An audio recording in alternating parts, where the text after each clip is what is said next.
maantaan ay suurta gashay diyeeshe dulmar inaan ka sameyno ka waran isbedelkii dhalinyaradii cusub runtii hadda isboortiga kusoo biiray leo horta salim hadda ogtahay hadda xiriirka kulli hadda waxay qaadeen wado oo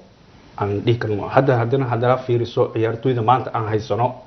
maanta anaka Soomaali ahaan hadda fiiriso dhinac walba ma haysano maanta laacibiin waaweyn oo maanta kooxaha ugu waaweyn aan dhihi karno ay u ciyaaraan laakiin haddaad fiiriso waxaan moodaa in wadadii aan soo hayno in mustaqbalka adiga laga yaabo la arki doono in ciyaaryahano oo macnaha macquul ah oo bari kama lagu xisaabtami karo la dhihi karo hebel u ciyaaraan in ay ka soo dhaxbaxaan xiriirka ما شاء الله هرت شقة في عن قبتين ذلك يدبدوا إحنا وحنا وهواي جروب صوته واحد قبته واي هل قف كل واحد مقبل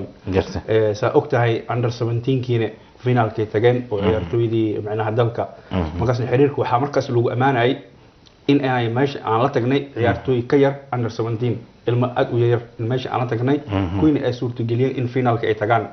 حدنا ما أنت وحاسور تجشي عيرتوي قرب الجوكتة إن هذا اللي سكانه إن معناه وجه عصب لا تجو ماشي برنامج كان سكافة iyo koob adduunkaba macna marka xiriirku wuxuu mashquulsan yahay in markas tabo macna in barnaamij cusub la keeno wax cusub dadkii la yimaado taageerayaalkiina hadda waa aragtay in la qanciyo wixii macquul ee la sameyn karo in la sameeyo teeda kale inaan ogaano tani waa tabarteeni macna ciyaartooyda aan haysano dalka waa hadda